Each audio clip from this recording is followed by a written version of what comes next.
اوات مصطفى شهرزای پنابران و کوچکرنی لندن گلمه که اوات دماتا باش به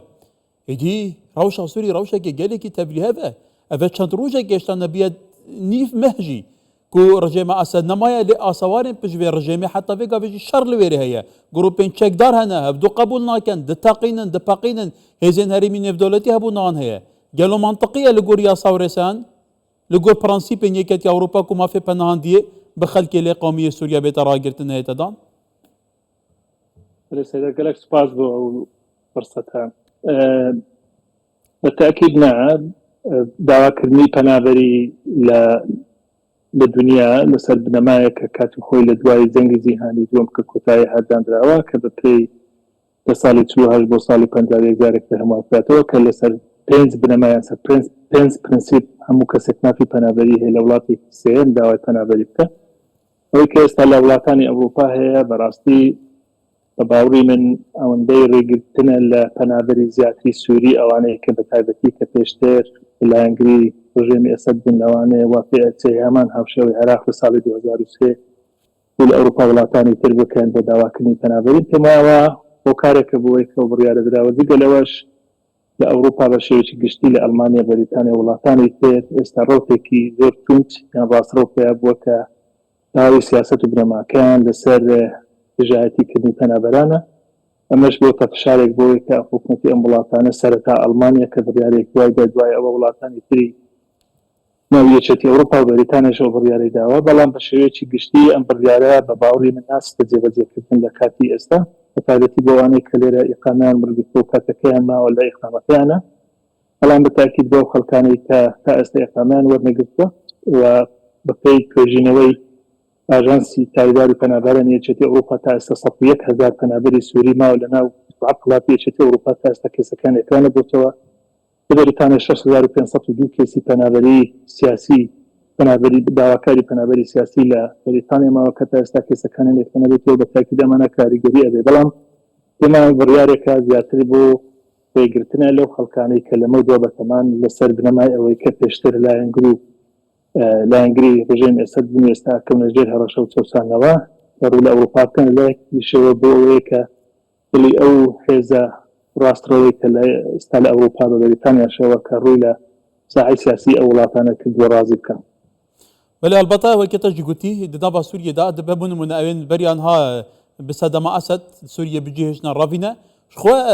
سیستەمی ئەسەدی پێتری 5 ساڵان حکوومەت سووریە کردە بە 100,000 کەسان بەرژەوەندی نوێی دیگەلوی هەبوونە لایەنگیری نوێنە ئەندامی نوێنە نامەترسی سەروان هەیە دەبێ ئەوژی جارەکەدن بەر ئەوێن هاهای بڕابن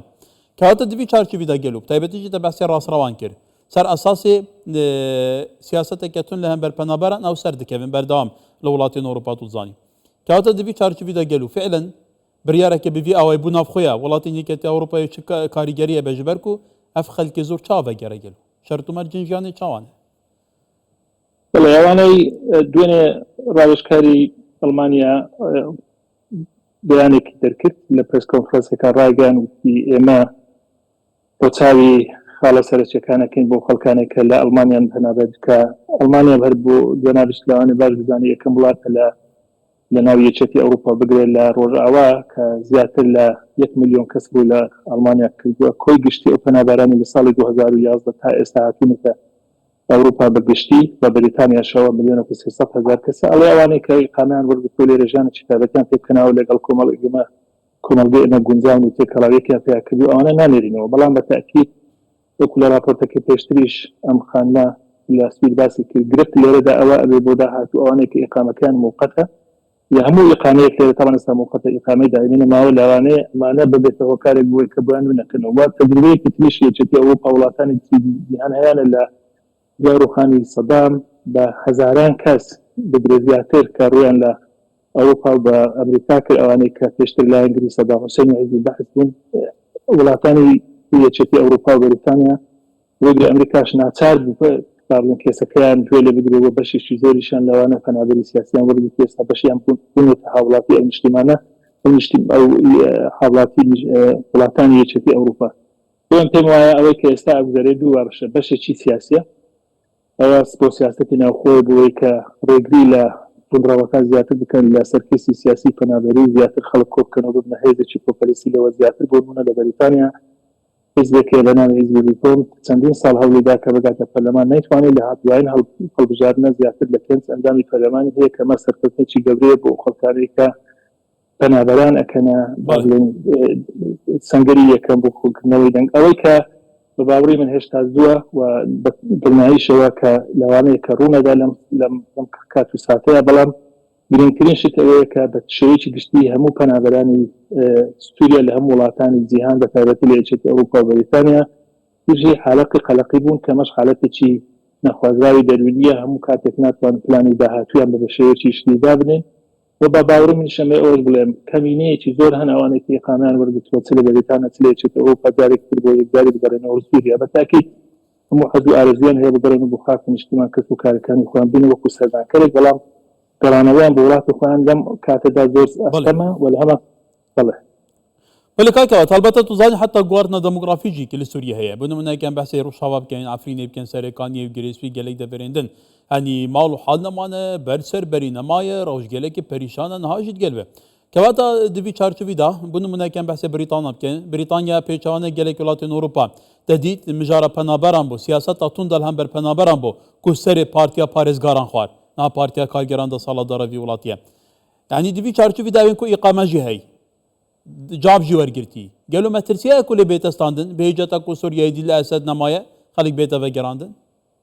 بەڵێ ئەوەی کە ئێستا لە بەریتانیا هەیە بە شێوەیەکی گشتی هەر پەنابەرێک لە هەر شوێی ئەو دنیای بێ لە بەریتانیا ئەگەر کێسەکەشی بە باشی ئەکلاکراوە و جوابیشی وەرگرت کێسەکەی پێنج ساڵیە ئیقامەکە بۆ 5 ساڵە دوای 5 ساڵ ئەکرێ جارێک تر تەقدیم کاتەوە بیکاتە دائیمی بەڵام ئەوەی کە ئێستا هەموو ئۆفیسیان وزارەتی ناوخۆی بەریتانیا دەستگای پەنابەری بەریتانیا بە هەموو پەنابەرێکە لە کاتی جوابوردنەوەی کێسەکەت بەکراوی ئەهێڵینەوە مەبەستیان لێرەدا چییە ئەو کێسە هەموو کاتێک ئەو احتیمالی هەیە کە جارێک بە دوواداچووی بۆ بکەنەگە هەڵەیەک لە کێسەکە هەبوو بێ بۆ نمونە شتێکی بێت لە دەرەوەی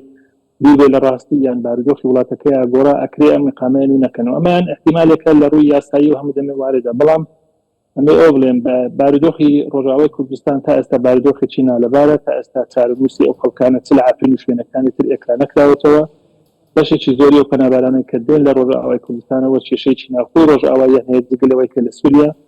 تا ئێستا چارەنووسی ڕۆژاوا ئەو با بڵێن ئیدارەی خۆسەری ڕۆژاواش دیار نییە ئایا چارەنووسیان چیە بێت بۆ پێم وایە ئاستەمە لەمە دووە خەڵکێک بێداوای پەنابەری بکە و ڕاستەخۆوەک و پێشتر دوا بکە وەربگرێ ئەمان بەڕاستی گرنگە بوترێ بەڵام لە هەمان کاتیشدا ناردنەوەیان شتێکی زۆر ئاسانیە من ئەمە یەک شت ئیشارەت بە خاڵی کاتم ئەگەر فرسەتم هەبێ من ماوەی گەر لە ئێستا خانەوەیەکی سوورین بینی کاتی خۆی لە یەکێک لە کەمپەکانی هەولێر بوون لە بەڕێگایەکی فەرمی لەلایەن حکوومەتی بەریتانیاوە هێنرابوونە بەریتانیا بەڕاستی ئەو دوو بەڕێزەی کە من دیتم هەردووچیان لە تەمەنا بوون مناڵیشان هەبوون یعنی مبالغەنەوەی ئەگریان بۆ هەولێر هەتا کچێکیان هەبوو بە ناوی هەولێریان کردبوو لە خۆشەویستی هەرێمی کوردستان یعنی زۆر خەڵک هەیە بەڕاستی لەگەڵ ژیان و گوزەرانی ئەوروپا ناگونجێ ئێرە هەم لە ڕووی تەبیعەتەوە لە ڕووی ژینگەوە لە ڕووی کۆمەڵایەتیەوە هەم چەندین بارێکیشکەنە ڕێگرن لەوەی کە خەڵکانێک دەتوان تێکەڵ بن بە کۆمەڵگەی ئەوروپی خەڵکانێکن لەوانەیە تموعی گەڕانەوەیان هەبێ بۆ ڕۆژاوای کوردستان منەوە کە باسەکەم بەڕاستی هیچ مبالغەنی خۆم بینیمە کە خەڵکانێک تێ بە کوردستان گریاوە بۆ ئەڵێ ئەکرێ کەمینەیە کە بێت چاوی لە گەڕانەوەی بەڵام لە بارودۆخەنە بارودۆخ ئێستا سووریا تا ئێستا دیارنێ بەچە ئاراستەیە کاڕوە ئەوات مستەفا شارەزای پەنابەران و کوچکردنی لە لەندەن گەلێک سوپاس زۆر سوپاس شۆ باش